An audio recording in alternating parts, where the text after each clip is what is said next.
Hello, everybody, and welcome to today's episode of Fit Chicks Chat. My name's Laura Jackson, and I am rolling today solo without Amanda because I have the amazing Dr. Natalie Beauchamp with me. Hello. Hello, Laura. How are you? I'm good. I'm so excited that you're here.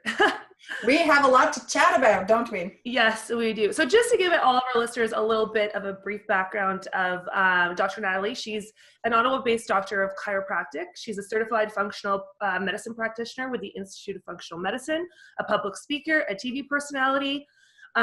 We're here though because I'm so excited about this book, and she's launching a book October 13th called Hack Your Health Habits: Simple, Action-Driven Natural Health Solutions for People on the Go. And as everyone knows who listens to this podcast, that's what we are all about as well. So this is like my dream podcast.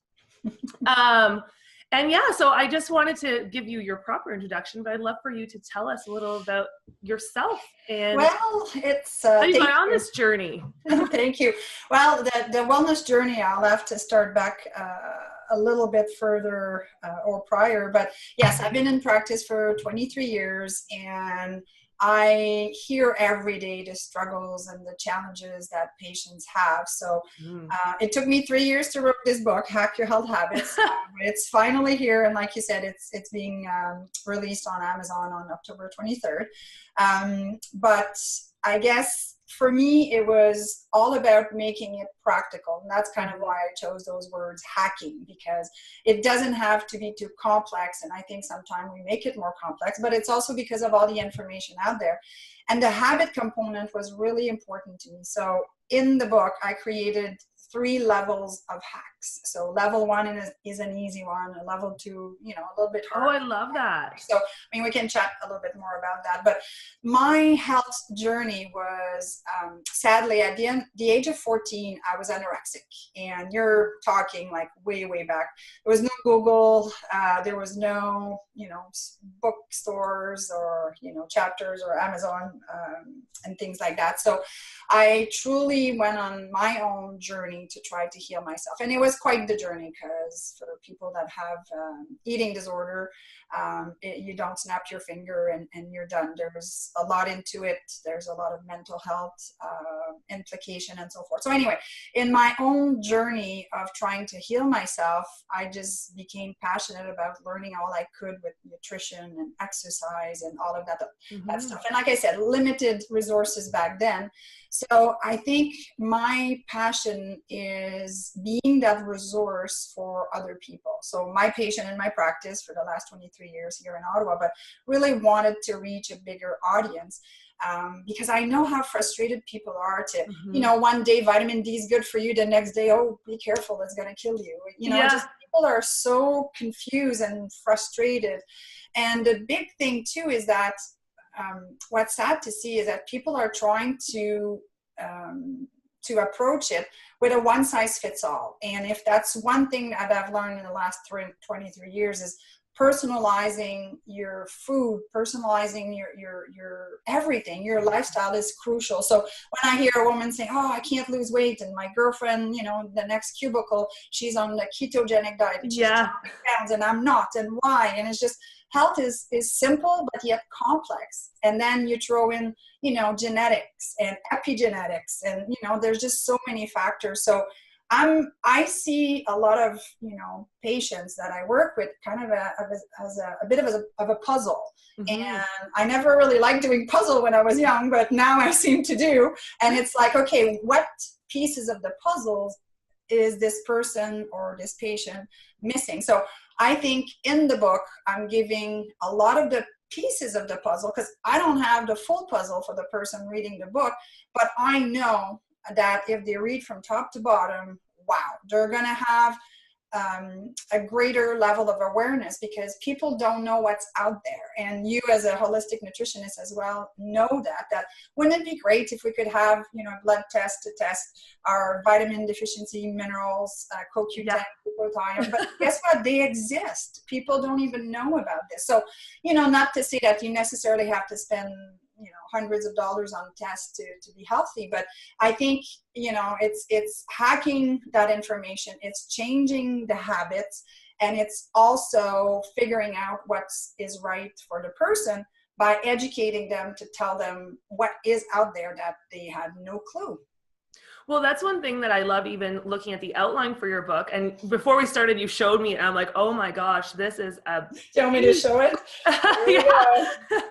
It's beautiful. But you cover so much from the inside out, like your hacks that you're going through. And we're going to talk about some of them today, but you're literally going through the entire body, from, you know, the mental health aspect to the physical, to the nutrition, to the movement. Like, you're covering it all, which I think is so important. I mean, like you said, it can be overwhelming, but I like the way you've developed this to kind of see, like, what is it that you need to work on? And those levels are so important, because like at our FitChicks Academy, so we have different certification programs in holistic nutrition, holistic health, as well as fitness. And I loved how you just said about, you know, there's no one size fits all, because that literally is the motto throughout all of the teachings. Yeah. I think people are starting to change that mindset. If you go back, I think we're really improving.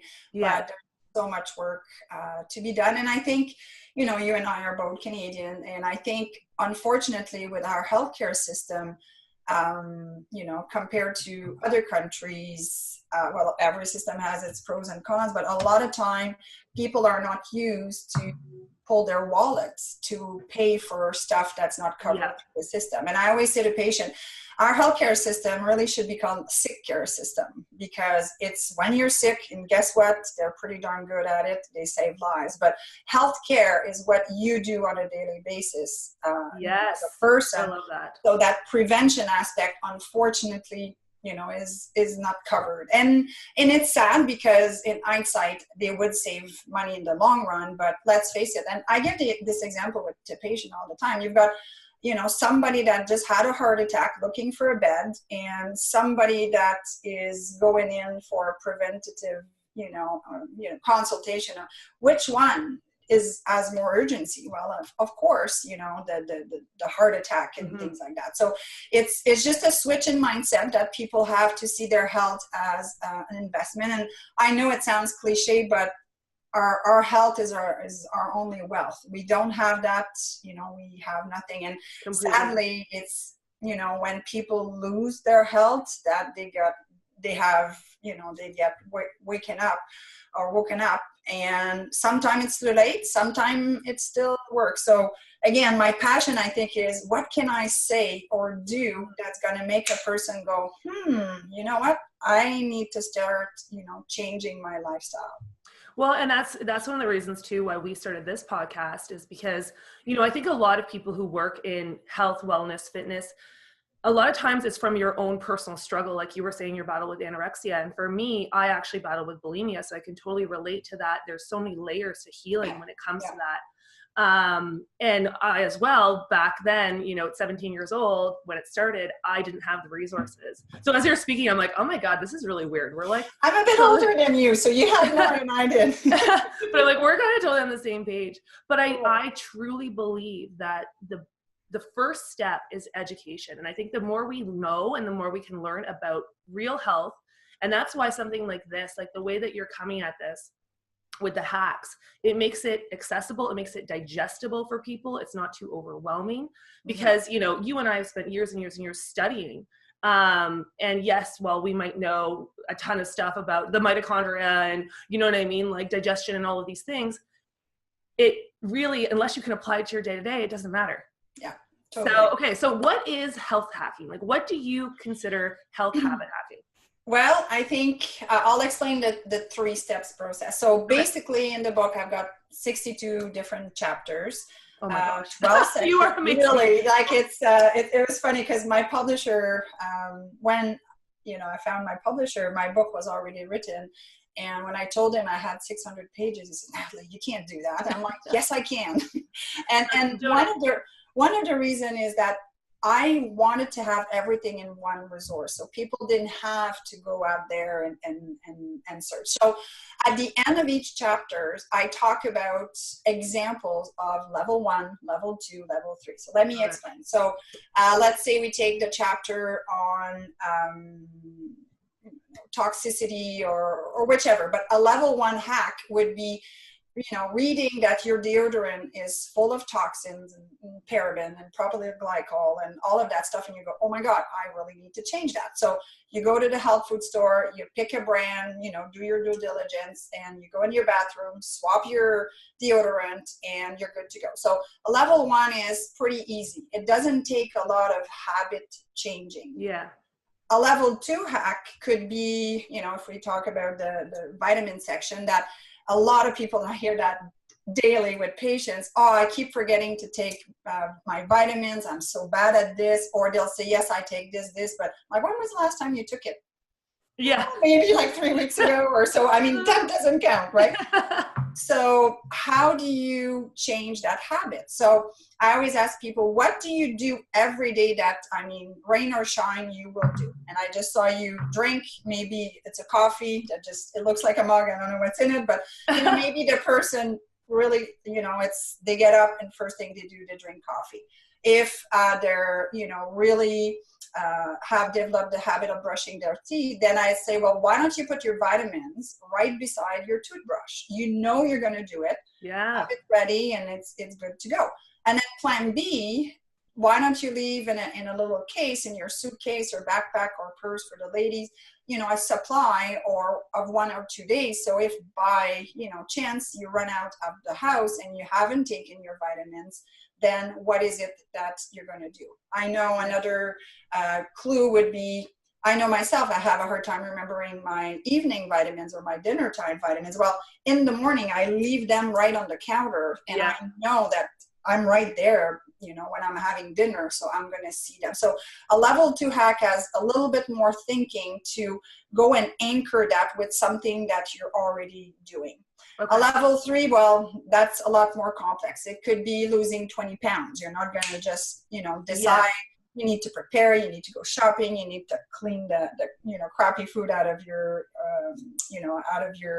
pantry or whatever. So those ones, you're not going to just, pick up and go. So those ones are more complex, and I walk people through a process of, I think accountability is huge, huge, huge, huge, huge. Just give you an example for the book, long story short, but I've created this book launch team. So there's 110 people in there. It was advanced reading and so forth. So I had them do certain activities, and I wasn't getting a lot of engagement. Well, guess what I did? I created a game, and I made teams of 10. Well, you should see how people now are acting, because they don't want to let the team down, right? Yeah.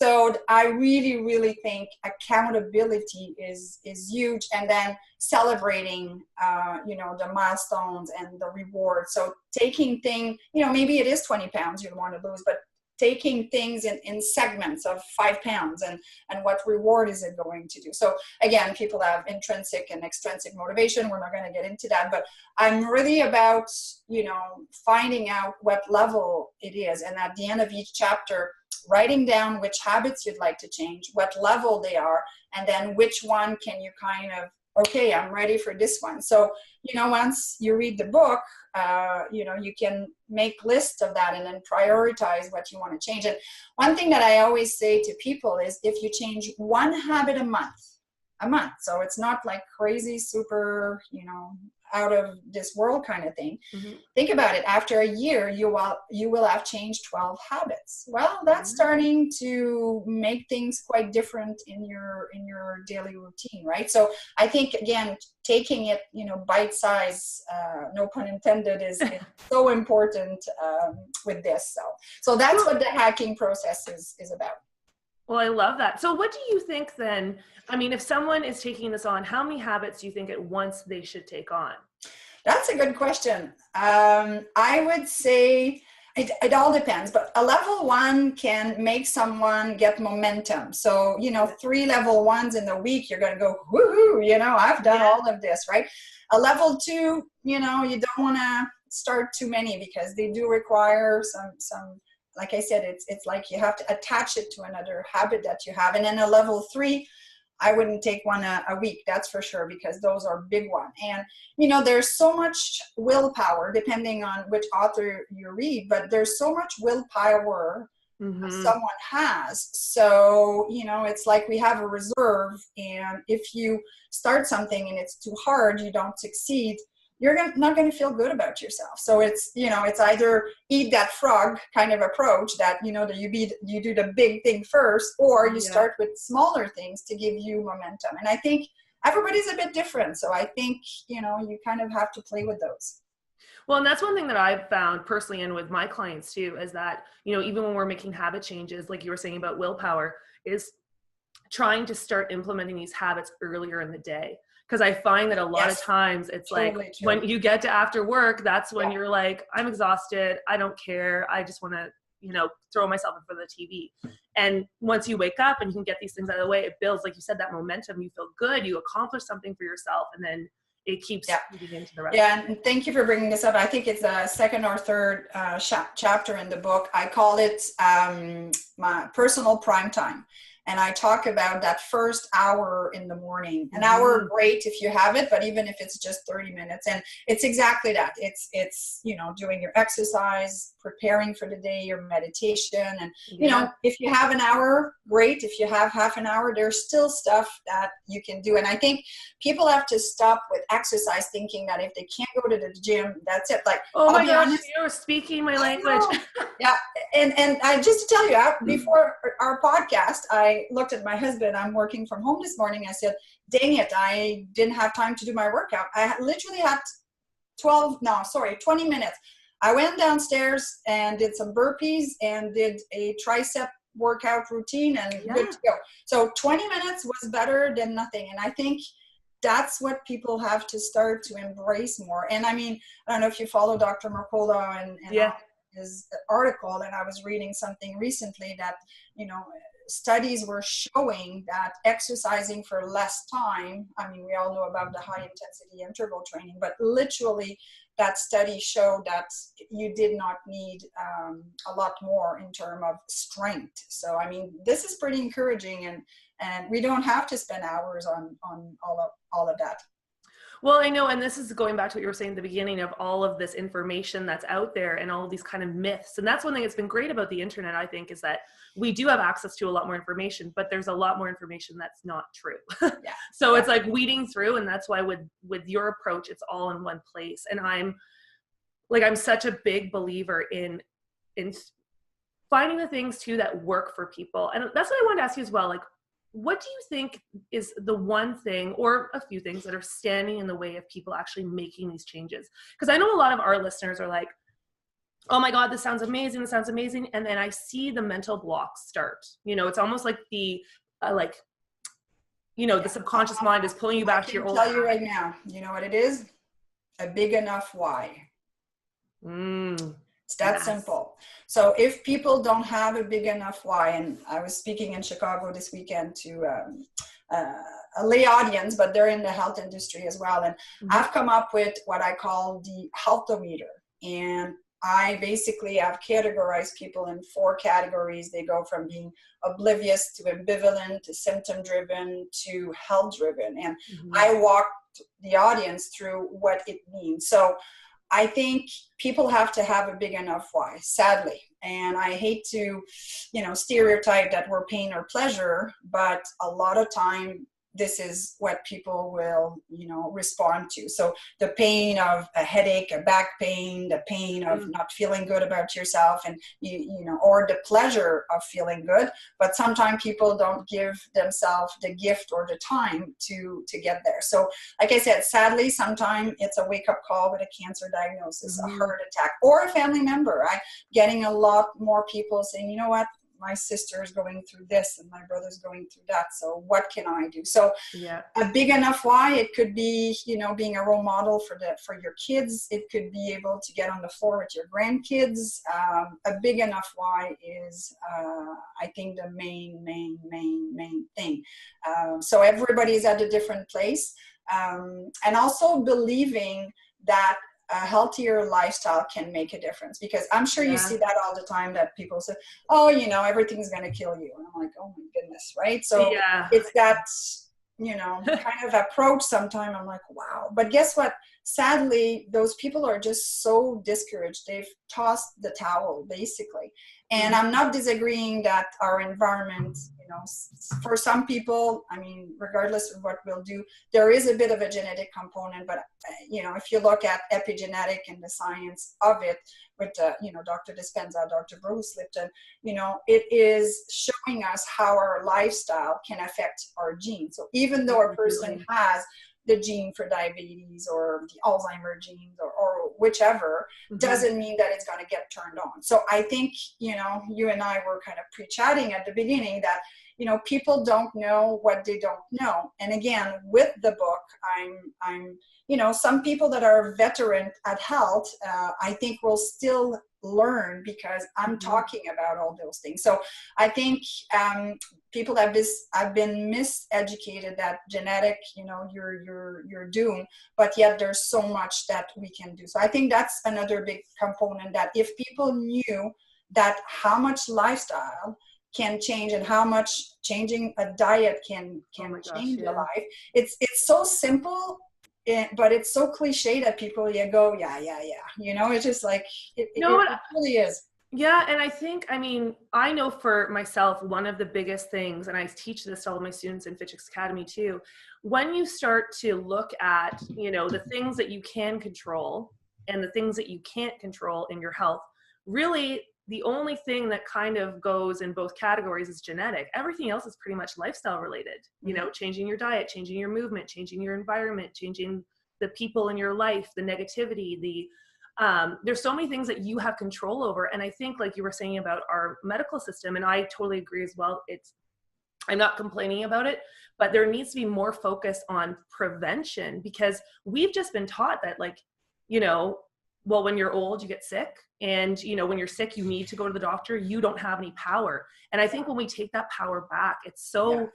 I think it's people like you and I that will make that shift, because unfortunately the traditional medical model, again, I don't want to bash, there's room for it. I'm not saying that, but their approach will be completely different. So prevention through the traditional system is taking Crestor to reduce cholesterol.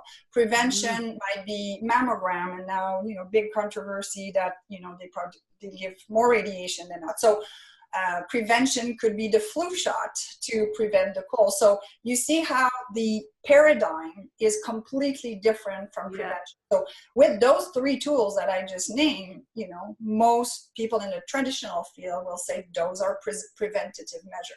They're not preventative to me whatsoever. So I honestly think that the only solution is at the grassroots level. It's people being educated, and it's doable. And thanks to the internet, like you said, we can do those podcasts, you and I, and educate, your people, my people.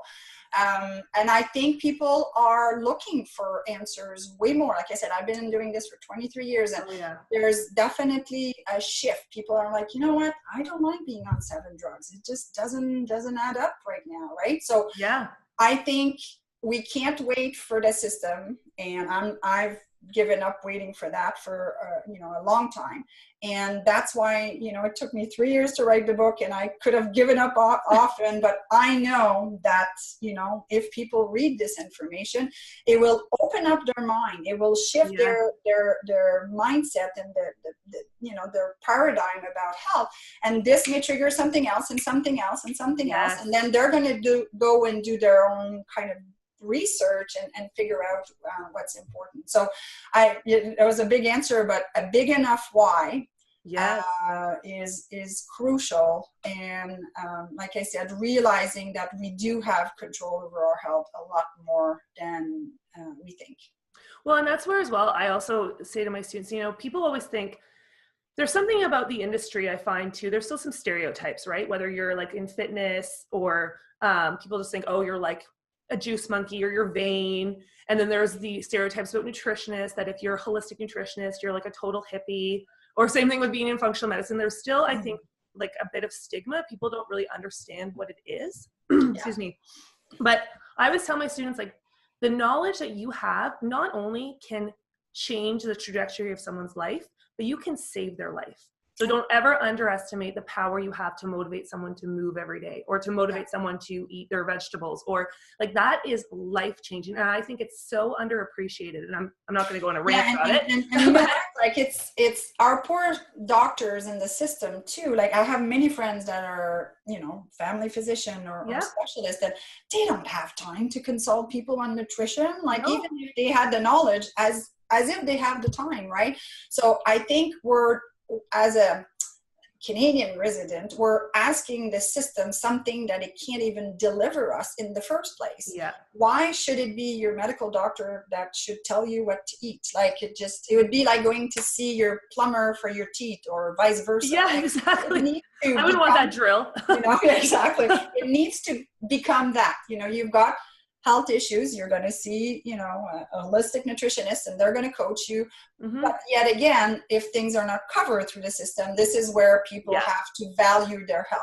And you don't value your health until, unfortunately, oftentimes you lose it, or a family member goes through a struggle. So.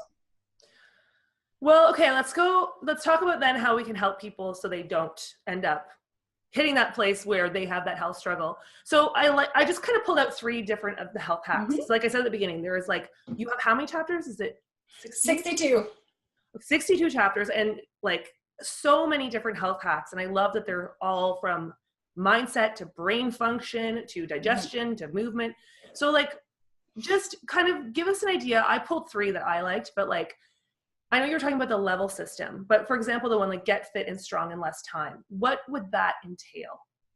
Well, as I mentioned earlier, I'm a big fan of HIIT training, totally a big fan of it. And knowing what we know with, you know, long distance running and, you know, pounding on the joints, and because I'm a chiropractor by trade. So, I mean, I see people that are running and don't have good body mechanic, and then they really make some damage on their joints and inflammation and so forth. So what I would say is, you know, that component is huge when it comes to exercise. So why pound on your body? And some people are built for running. Some people, my God, they have the biomechanic to just run, and it's fantastic, but not many. So I would say, you know, for people to get their endorphins going, you know, make sure they maintain good muscle mass and bone mass, that high intensity training is huge, and strength training. And as a woman, my God, I'm always shocked how many women don't do strength training. And when I say strength training, it could be literally push-ups, you know, or just something that will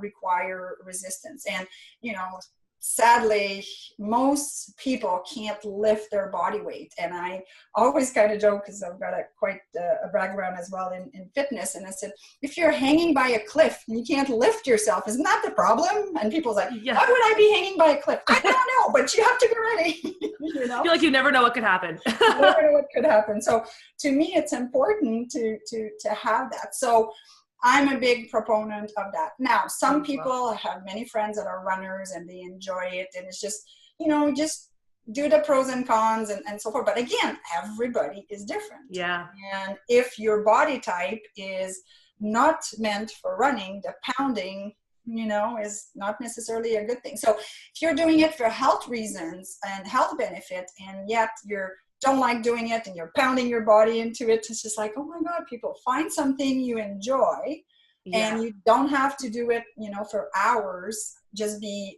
you know, efficient.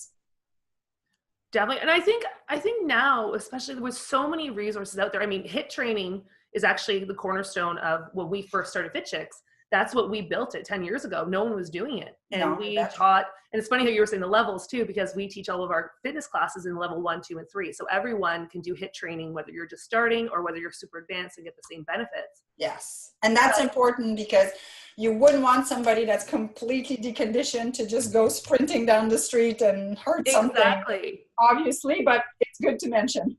Exactly. But it's like, we all have a different kind, I call it our 9 out of 10. You know, we have a scale as well, and everyone has a different place where they're going to get their heart rate up that much. And they're going to, it could be a power walk for some people, or a sprint for other people. But it's just, I think that there's so many resources out there now. Again, I just think some people are getting confused. Like, do you provide an example workout in your book? that people can I do in my program, because with the book, I also created Hack Your Health Habit Mastery Program, and cool. it has 72 videos. I do have actually kettlebell videos in there. Awesome. I love kettlebells, and because exactly that, they can give you a good HIIT training, working on the core, working on your heart. I love kettlebells because I think it hits so many components of fitness in a short time. So I do have that in my program. In the book, I do talk about strength training and the benefits and so forth, but it's more the concept and changing people's way of looking at things. That is just, okay, if you don't have an hour and a half at the gym, you can't hit the ground and do something for 20 minutes. So and like I said, there's a lot of good resources out there. Unfortunately, some may be, a little bit dangerous or not as efficient, but I think, hopefully people have the knowledge to decipher what's dangerous and efficient. Yeah, for them. So another hack then, one of the other ones I love, which I was like, I need to ask you about this, is about getting your brain turned on to its full power. So that one, there's so much I can talk about. Just give us a little snippet. Well, I think it's actually kind of, threefold, but there's four. So again, sounds so cliche. What does the brain need to function? Oxygen. Mm-hmm. I mean, really? So, we're talking about deep breathing and all that stuff, but oxygen also from exercise to increase your cardiovascular, input. Then fuel. So then we can go glucose versus ketone. If you want, we can talk about those, but technically the brain needs glucose or ketone as fuel to function. And then the third one is stimulation. So stimulation from using our brain. And especially as we get older, I always ask people, when was the last time you did something completely new? Learn a new skill, learn something, and people go, oh, dang, people in their 40s and 50s, like, yeah, you know what? I haven't tried anything new. Like learning, it's like Groundhog Day. Yeah. Oh God, yeah. Because, we're busy and we get more efficient at something, so we're more prone to want to do that. Yeah. And then the fourth component would be and again, it may sound cliche because I'm a chiropractor, but a lot of people don't realize the brain-body connection, that to the extent of their spine and nervous system. So, most likely the nervous system controls every cell, tissue, and organ in the body. Everybody knows that. Communication goes through the spinal cord. So anytime people have, achy discs or, sore backs or headaches or anything like that, that means that's a symptom, and only 10% of the nervous system will actually perceive symptoms. So there might be a lot of things going on that you're not perceiving as symptom, but let's say you do. It's not just, oh, okay, I can deal with it. It's literally shifts in your spine that may impede on the communication from your brain to your body. Wow. Pretty important stuff, right? Yeah. Give you an example, especially with the upper cervical, symptoms that people will feel. And I see that on a daily basis, and it's so cool. People will say, getting off from a table, if they have, my chiropractic table, if they have misalignment at the top, brain fog, thinking more clearly. And, people don't think about that, but they say, holy moly. So concentration, focus, energy, all of this, and that's kind of why I said the nervous system, your brain turned on, it's exactly that. And people don't know that chiropractic can serve that purpose. People know of chiropractic for aches and pains and so forth. So I would strongly suggest to get evaluated by a chiropractor that measures the function of the nervous system. I myself use HRV in my office, heart rate variability. I use surface EMG and thermal to measure 3 different components of the nervous system, because as I work with people, I don't want them to just feel good. It's great, but I want them to function good. So if the scans of the nervous system are showing that their HRV is low, we know that they can't adapt to their autonomic nervous system to the stressors of their environment. So that's physical, psychological, and biochemical. What we absorb. So that is always at the core of what I teach people when I'm physically with them, because they're in my practice. But I think a lot of people don't know that component. And I'm coming to see you. We were just chatting earlier how my family's from Ottawa and I go You'll back have there a to, lot. yes. I'm like, I'm booking in with you. I want to do this. I'm Good. very, You'll love those tests. I'm sure you're familiar with heart rate variability for athletes and being overtrained, but now it's really actually infiltrating in the more traditional medical system to measure our efficiency and basically how reliant or resilient, we are with stressors. So it's an awesome indicator. When I get the scores are up to 100, and when I get somebody in the red zone that they're on sympathetic dominance, I know that they're tapped out. If their score is in their 50, I have a chat and say, okay, what's going on? Yeah. You know?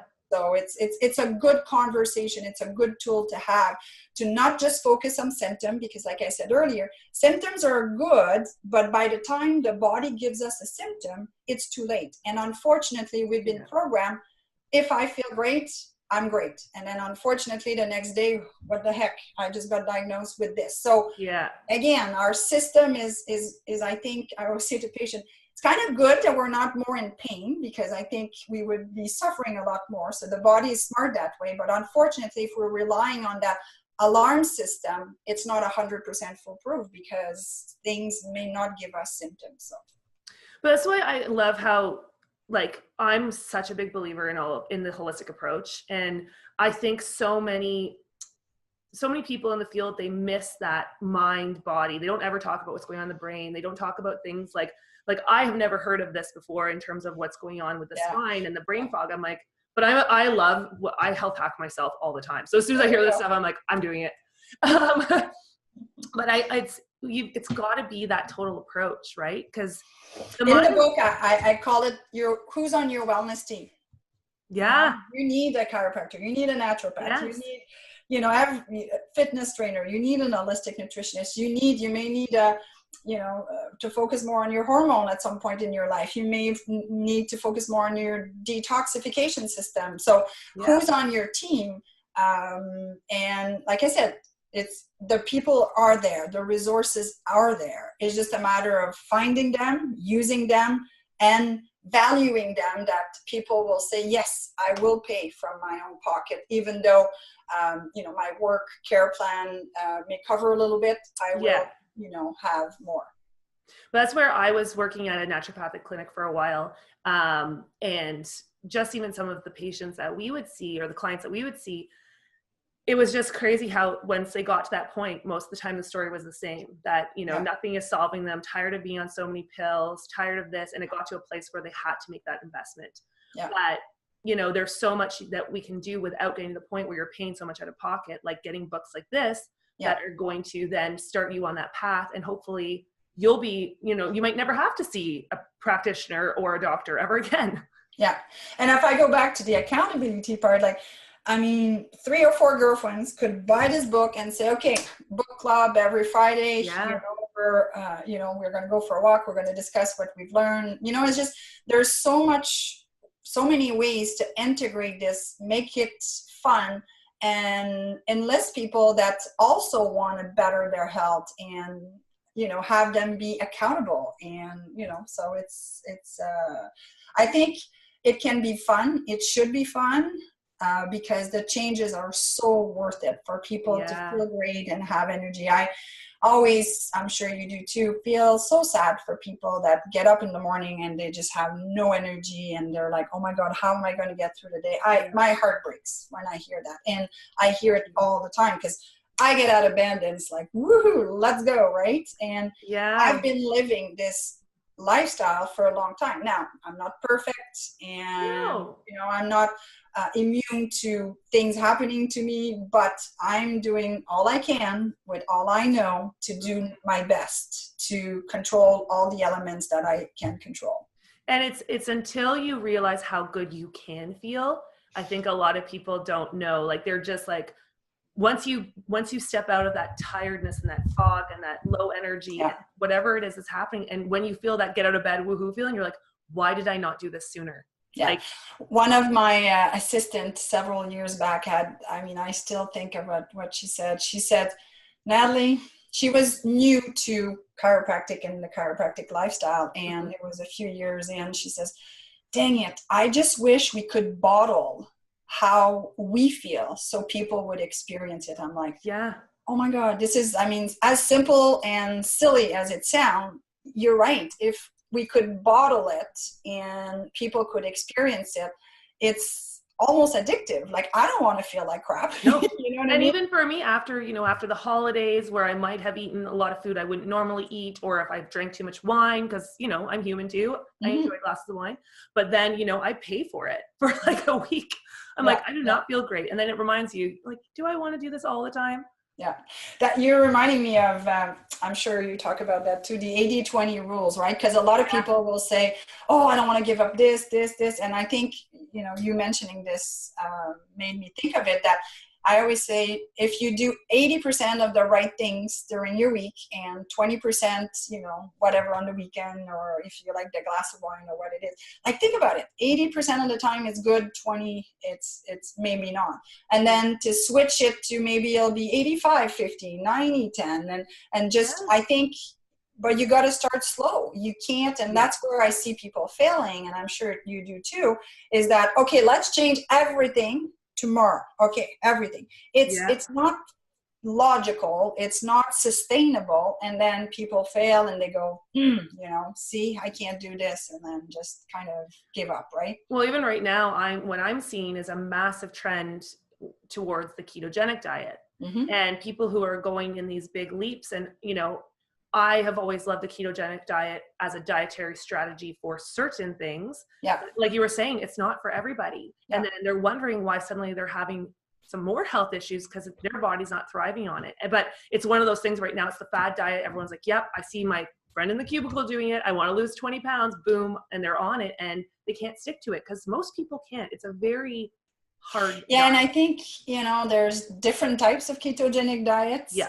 Some have very low fiber and low vegetables. And I'm sure you're like me and you go, ooh, okay, you still need fiber. You still need your phytonutrients because, for your body to work properly, it needs all the minerals and so forth. So again, it depends, if somebody has specific health tissues for a specific purpose. Again, it totally depends. We're different. We're in different situation from our past and even from, our health history and our parents' health history. So all of that needs to be taken in consideration. Completely. So I want to kind of ask you a personal question then. Yes. So how do you personally balance all of the stuff that you're doing with your business and your online business, now this book, and then your personal life? Like, how do you find you balance all your health, wellness, and fitness with all these amazing things? Oh, that's a good question.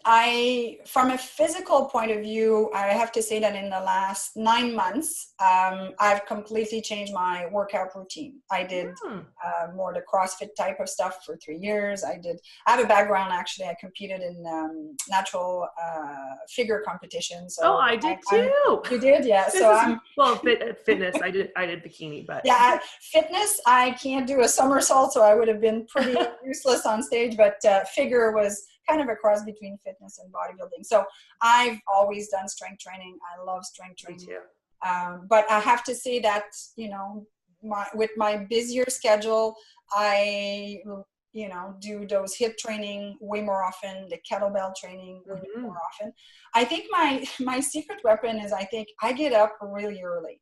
And I go to bed really early because I'm all about getting my 8 hours of sleep, 7, the odd times. But, I know my body will do better with the 8 hours. So I get up at 4:30 in the morning. Oh, wow. And, nobody's disturbing me. Not that, my husband is disturbing me, but just in case he listens, like, what do you mean you're disturbing me?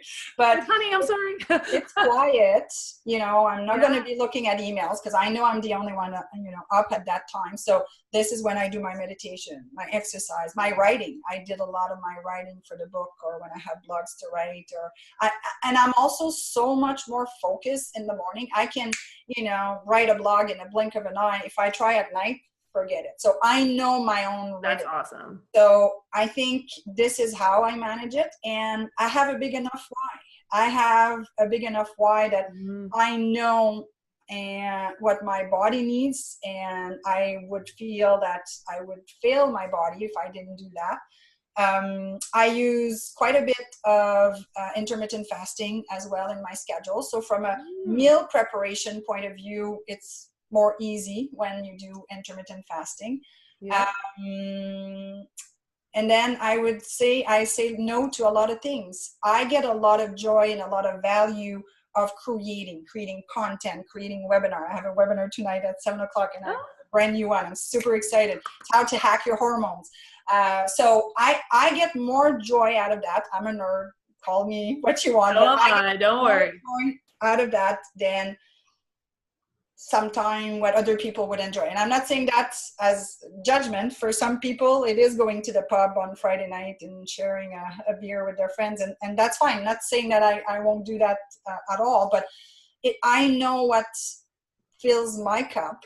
And I do those things. And I'm really cognizant of not making appointments in the evening. Like I finish late enough being in practice, in a kind of more bedroom community that I come home and I really picky about who I let in my schedule, and I know that I don't want to book anything at night because I'm just not productive. So saying no to the things that doesn't stimulate me, and then still making time for a relationship, but it might be a power walk with my girlfriend to catch up as opposed to, sitting and not doing something, or it might be us going for errands together because I have to do it. So hop on and, we're just so I think it's getting to know yourself, setting your priorities, and not to say that some days, like everybody else, I may feel a little bit overwhelmed, but I really also, I have to say, surrounded myself with great people. People that get me, that get my passion, that get why I do what I do. So that really helps as well. I've got great friends. I've got great staff at the clinic and then virtually to support me with all that, because you don't create a tribe by yourself. No. Yeah. It doesn't happen overnight. Yeah. That's awesome. So, okay, before we wrap it up, just about the book. So tell us where we can get it. I'm also going to be posting this on the blog post along with this video, or if you're listening audio, if you go to our blog, we'll have the link posted as well. We'll have links to the book there and to all your social media, but where can people get more information? So the book is being sold on Amazon, so .ca for the Canadian and .com for the Americans. So you just type in either my name, Dr. Natalie Beauchamp, or Hack Your Health Habits, and a big print pink book should pop up. It will also be in the bookstores and the library probably within the week or the next month. Those channels take a little bit longer to fill in. And then my website, drnataliebeauchamp.com, if they want more information. I write blogs on a really regular basis. I have a podcast as well, which I called What the Hack. I love it. I'm going to have you on so you can do What the Hack. I would love it. So any chance I get to share my message, and with 62 chapters in the book, I have a lot of information to share. And like I said, it's just from being in the trenches for 23 years and hearing the struggles and what people go through, and the conversation I have with people, and okay, try this, and then I come back, okay, this worked, okay, that didn't work, like, just those little tips that I can give people when they come in. I just, like I said, wanted to expand that more globally. Oh, I love it. So, okay, my final question, I always like to wrap it up with this because our entire audience is women, so we're going to focus on... Let's face it, women rule, but... Yeah, exactly. But if you could give one piece of life advice, and it could be about your craft or not, to help women live fiercer, happier, healthier, what would it be? You're worth it. Oh, I love it.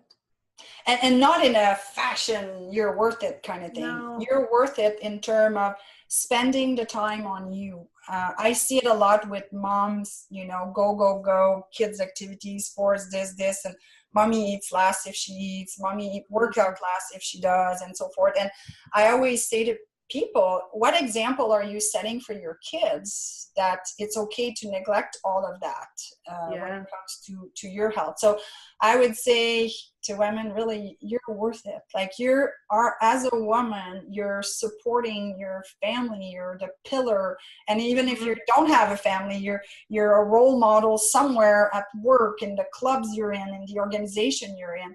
Your body is your temple and you're worth it. And I know it sounds cliche, but you only have one. You only have one. There's no spare parts. I joke about that sometimes, but there's no spare parts. So you're worth putting the time, the money, and the energy and being the better you physically, mentally, and then spiritually, obviously. So. Well, I absolutely love what you are doing. And I'm so grateful you spent today with us and shared all this awesomeness. Like, I'm so excited to read this book. This is so up my alley. And I'm also. Did you say you wanted to do a giveaway? Yes, and we also will be doing a giveaway on the blog as well. So we'll be posting about that, sharing on all of our social media. So that big brick will be in somebody's hands. Okay. You can see it right now. But again, thank you so much. All of your social media will be on the blog, as well as everything about the book to get it. And then for anyone listening, of course, we've got all of our upcoming certifications at fitchixacademy.com. You can check those out. And then more information at Fit Chicks Academy across all social media. Okay, Natalie, thank you so much. Thank you so much, Laura, for having me. It was a pleasure. Keep up the great work. Thank you. You're helping hacking, the health habit tribe that I call it, the health hacking. Ottawa girls represent. There we go. Okay, thanks, Natalie. Bye. Bye.